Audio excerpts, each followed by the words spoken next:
नमस्कार दोस्तों, स्वागत है आपका मेरे पहले ब्लॉग में और आशा करता हूँ कि आप सब अच्छे होंगे।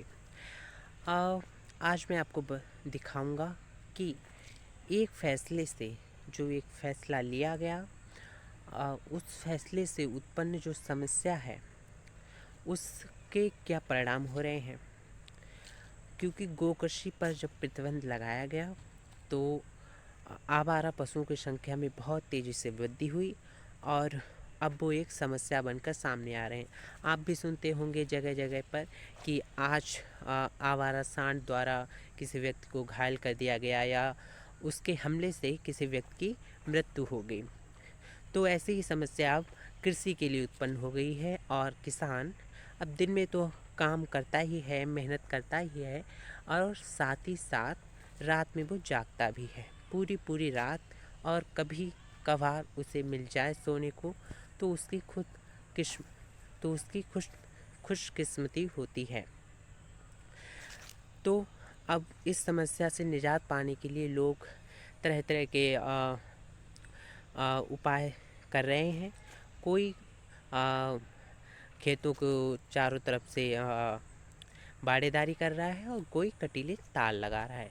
जैसे मैं आपको दिखा रहा हूँ कि ये इस तरफ जैसे मैं आपको दिखा रहा हूँ कि मेरे पीछे की तरफ ये तार लगे हुए हैं, ये कटीले तार। लेकिन इसमें किसानों की भी कोई गलती नहीं है, क्योंकि अगर वो ये तार नहीं लगाएंगे तो फसल होगी नहीं, फसल नहीं होगी तो फिर अनाज कहाँ से आएगा और लोग अपना पेट कैसे भरेंगे और किसान अपने बच्चों को कैसे पढ़ाएंगे और कैसे वो इस खेती का खर्चा निकालेंगे। तो ये उनकी समस्या का समाधान उन्हें लगता है।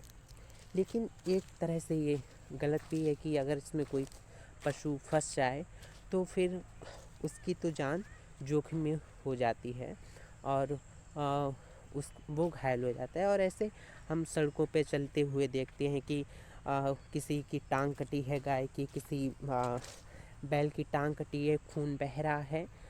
तरह तरह की इस ऐसे नज़ारे देखते हैं।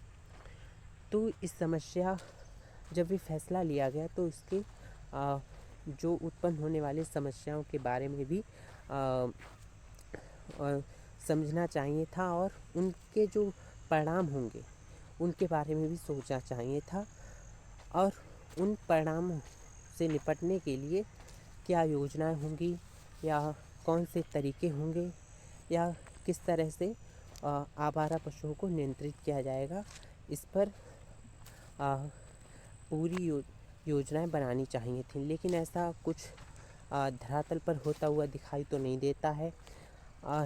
ना ही अब गौशालाएं बनाई जा रही हैं, गौशालाएं बनाई भी जा रही हैं तो उनमें जो गायों की हालत है वो तो और भी दूभर है। ये गाय तो आराम से इधर उधर खा तो भी लेती हैं, लेकिन उनकी जो वहाँ हालत होती है वो तो और भी दूभर होती है। लेकिन गौशाला वाले भी क्या करते हैं कि वो दिन में तो बांधे रहते हैं लेकिन शाम को गायों को छोड़ देते हैं। तो इससे सबसे ज़्यादा जो परेशानी है वो किसान को ही हो रही है। और जब ये परेशानी केवल इस यहाँ तक सीमित नहीं है कि किसान जाग रहे हैं, बल्कि वो फसल भी नहीं बचा पा रहे हैं। और कई किसान तो अपनी ज़मीनें छोड़ रहे हैं और बाहर काम करने के लिए जा रहे हैं। इससे तो एक तो खेती का रकबा घट रहा है, जिससे उत्पादन का घटना तो लाजमी है ही।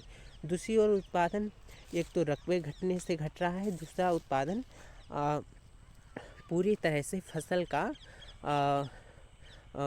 पूरी तरह से फसल जो है वो सुरक्षित तरीके से नहीं हो पाती है, जिस कारण भी उत्पादन घट रहा है। तो आशा करता हूँ अपने मुख्यमंत्री जी से, जो तरह तरह के बड़े बड़े वादे करते हैं और हमेशा लोगों को हिंदू धर्म की रक्षा के लिए या एक ही तरफ वो सोचते रहते हैं कि उनके फैसले हमेशा एक झुकाव की तरफ रहते हैं। तो अगर वो वास्तव में हिंदुओं का भला ही चाहते हैं तो कृपया आवारा पशुओं की समस्या पर विशेष ध्यान दें और कोई स्थायी समाधान निकालें। धन्यवाद।